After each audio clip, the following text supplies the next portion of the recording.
Hello students, कैसे हैं आप सभी। आशा करती हूँ आप सभी बहुत अच्छे होंगे और मन लगाकर पढ़ाई कर रहे होंगे। तो आज की इस वीडियो में हम आपको जानकारी देने वाले हैं विटामिन्स के बारे में।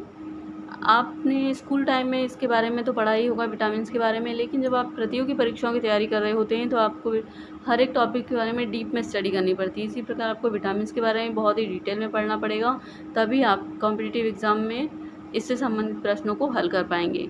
तो इसलिए हम आपके लिए ये वीडियो लेकर आए हैं। इस वीडियो में हम आपको जानकारी देंगे विटामिन्स के टाइप्स क्या क्या होते हैं, सारे विटामिन्स क्या क्या टाइप्स होते हैं, उनके रासायनिक नाम, उनकी कमी से होने वाले रोग और उसकी रोकथाम। तो बने रहिए हमारे साथ। चलिए शुरू करते हैं। सबसे पहले हम आपको इसकी डेफिनेशन बता देते हैं। विटामिन्स की डेफिनेशन क्या होती है। तो विटामिन्स जो हैं ऐसे कार्बनिक यौगिक होते हैं जो शरीर की उपापचय क्रियाओं में सहायक होते हैं। तो शरीर की उपापचय क्रियाएं क्या होती हैं, ये उपापचय क्रियाएं क्या होती हैं। तो शरीर की उपापचय क्रिया में भाग लेने से मतलब है शरीर जो भी कार्य करता है वो बहुत अच्छे ढंग से, उचित ढंग से कर पाए। इसके लिए विटामिन्स की कुछ मात्रा की शरीर को ज़रूरत होती है। तो विटामिन्स के बारे में विटामिन्स की ज़रूरत तो शरीर को होती है, लेकिन शरीर में विटामिन्स बनते ही नहीं हैं। शरीर विटामिन्स नहीं बनाता है, और बनाता भी है तो बहुत कम मात्रा में बनाता है, जिससे कि उसकी कमी को पूरा करने के लिए हमें भोजन के माध्यम से ही हमें इसकी कमी को पूरा करना पड़ता है तो ये तो रही इसकी डेफिनेशन। अब हम आपको विटामिन्स के बारे में कुछ इंपॉर्टेंट पॉइंट बता देते हैं जो कि एग्ज़ाम के लिए बहुत ही इंपॉर्टेंट हैं। तो पहले पॉइंट पर आते हैं। सबसे पहला जो पॉइंट आपको याद रखना है वो है विटामिन की खोज किसने की थी। तो 1911 में फंक ने विटामिन की खोज की थी। दूसरा जो पॉइंट है, जो विटामिन जो होते हैं शरीर को ऊर्जा नहीं देते हैं बल्कि उपापचय क्रिया में काम आते हैं। ये हमने आपको पहले ही बता दिया है। उपापचय क्रिया यानी कि शरीर जो भी कार्य कर रहा है वो अपना उचित ढंग से कर सके, इसके लिए विटामिन की ज़रूरत होती है शरीर को। अब इसके बाद आता है विटामिन के प्रकार कितने होते हैं। तो 13 तरह के विटामिन होते हैं, ये आपको याद रखना है। कौन कौन से हैं ये जो आप डायग्राम में देख रहे हैं ये पूरे विटामिन के प्रकार हैं। तो अब आते हैं हम विटामिन्स को कितने भागों में बांटा गया है। तो दो भागों में बांटा गया है विटामिन्स को। पहले तो होते हैं वसा में घुलनशील विटामिन्स और दूसरे होते हैं जल में घुलनशील विटामिन। वसा में जो घुलनशील विटामिन होते हैं वो शरीर में बहुत टाइम तक रहते हैं, शरीर में जमा रहते हैं, लेकिन जो जल में घुलनशील विटामिन रहते हैं वो शरीर में जमा नहीं रहते हैं, क्योंकि वो जल में घुलनशील होते हैं, इसलिए मूत्र के द्वारा बाहर निकाल दिए जाते हैं। तो इनकी हमें थोड़ी थोड़ी मात्रा रोज़ लेनी पड़ती है। तो वसा में घुलनशील विटामिन जो हैं वो हैं विटामिन के, विटामिन ई, विटामिन डी और विटामिन ए। और जल में घुलनशील विटामिन 2 ही हैं, विटामिन बी और विटामिन सी। अब आप इनको याद कैसे रखेंगे, तो इसके लिए एक ट्रिक है, कीड़ा। ये जो स्पेलिंग दिख रही है KEDA, कीड़ा। इससे आप याद रखिएगा कि ये जो 4 विटामिन हैं वसा में घुलनशील हैं, इसके अलावा जो 2 हैं बी और विटामिन सी जल में घुलनशील हैं। तो अब हम बढ़ते हैं, एक एक करके हम सारे विटामिन्स के बारे में आपको जानकारी देंगे, उनके रासायनिक नाम क्या क्या हैं। विटामिन ए का रासायनिक नाम है रेटिनॉल, और इसकी कमी से होने वाला जो रोग है वो है रतौंधी रोग। रतौंधी रोग का मतलब है इस रोग में व्यक्ति को रात में दिखाई नहीं देता है, यानी कि नाइट ब्लाइंडनेस हो जाती है। यदि बच्चे में ये बीमारी होती है तो उसे रतौंधी बोलेंगे, और यदि वयस्कों में, बड़ों में ये बीमारी हो जाती है तो इसे बोलते हैं जीरोफ्लैथमिया। तो दोनों के लक्षण एक ही हैं, रात में दिखाई नहीं देता है। अब एक जो ऐसे फल और सब्जियां जिनमें बीटा कैरोटीन की मात्रा सबसे अधिक होती है, उन फलों में या उन सब्जियों में विटामिन ए अधिक पाया जाता है। तो ये क्वेश्चन आता है कि विटामिन ए सबसे अधिक किस में पाया जाता है, किस फल में पाया जाता है। तो आम में पाया जाता है विटामिन ए। एक और क्वेश्चन जो एग्ज़ाम में आया हुआ है वो है कि गोल्डन राइस में कौन सा विटामिन होता है, तो उसका भी आंसर होगा विटामिन ए। तो इतनी चीज़ें आपको यहाँ से विटामिन ए से याद रखनी है। बढ़ते हैं नेक्स्ट विटामिन पर। विटामिन बी के जो 8 प्रकार हैं, विटामिन बी के 8 प्रकार हैं।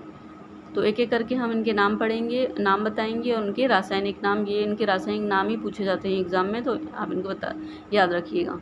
तो B1 जो है, और एक और चीज़ है विटामिन बी जो है, विटामिन बी के जितने भी प्रकार हैं इनसे जो है या तो त्वचा से संबंधित इनकी कमी जब शरीर में होती है तो या तो त्वचा से संबंधित बीमारी हो जाती है, या बालों से संबंधित, बालों का झड़ना, सफ़ेद होना, इस तरीके की बीमारी होती है, या फिर स्किन की कोई प्रॉब्लम हो जाती है। तो ये सारी प्रॉब्लम विटामिन बी की वजह से होती है। तो B1 का जो रासायनिक नाम है वो है थायमिन, और इसकी कमी से होता है बेरी रोग। B2 इसका रासायनिक नाम है राइबोफ्लेविन। B3 का रासायनिक नाम है नियासिन, B5 का है पेंटोथेनिक एसिड, B6 का है पायरिडॉक्सिन, B7 का है बायोटीन रासायनिक नाम, B9 का है फोलिक एसिड। B9 जो है बहुत इंपॉर्टेंट है यहाँ पे। तो जो गर्भवती महिलाएं होती हैं उन्हें जब खून की कमी हो जाती है, खून की B9 जो है एक फोलिक एसिड है इसका रासायनिक नाम। जब गर्भवती महिलाओं को खून की कमी हो जाती है तो उन्हें फोलिक एसिड की गोलियां दी जाती हैं। तो एग्ज़ाम में पूछा जाता है कि गर्भवती महिला को कौन सी विटामिन की, जब खून की कमी हो जाती है तो कौन सी विटामिन की गोलियां दी जाती हैं, तो उसका सही जवाब है B9। वैसे इसे फोलिक एसिड बोला जाता है, तो इसलिए याद रखिएगा। B12 इसका रासायनिक नाम है साइनोकोबोलिन, और B12 में जो है कोबाल्ट की मात्रा होती है इस विटामिन में। B12 के बारे में एक और चीज़ आपको याद रखनी है कि ये जो है बी जो विटामिन है वो जल में घुलनशील है, तो B12 भी जल में घुलनशील है। तो जल में घुलनशील विटामिन तो शरीर में जमा नहीं होते, लेकिन ये एक ऐसा विटामिन है B12 जो कि लीवर में कई सालों तक जमा रह सकता है। Is that clear? बढ़ते हैं नेक्स्ट विटामिन पे। अब है विटामिन C। इसका रासायनिक नाम है एस्कॉर्बिक एसिड, और इसकी कमी से जो होने वाला रोग है वो है स्क्रबी, जो मसूड़ों से संबंधित बीमारी है, स्क्रबी रोग हो जाता है विटामिन C की कमी से। यहाँ पे नहीं लिखा गया है, कोई बात नहीं, हम बता देते हैं। विटामिन C की कमी से स्क्रबी रोग हो जाता है, जो कि मसूड़ों से संबंधित रोग है। इसमें मसूड़ों में सूजन आ जाती है, या फिर खून आने लगता है मसूड़ों से, दांतों का झड़ना, ये सारी जो बीमारी है विटामिन C की कमी से होती है। तो जो विटामिन C होता है, जो खट्टे फलों में सिट्रिक एसिड होता है, जिसमें सिट्रिक एसिड होता है खट्टे फलों में, उनमें जिन फलों में खट्टे जो फल होते हैं उनमें सिट्रिक एसिड होता है, उसी में विटामिन C पाया जाता है।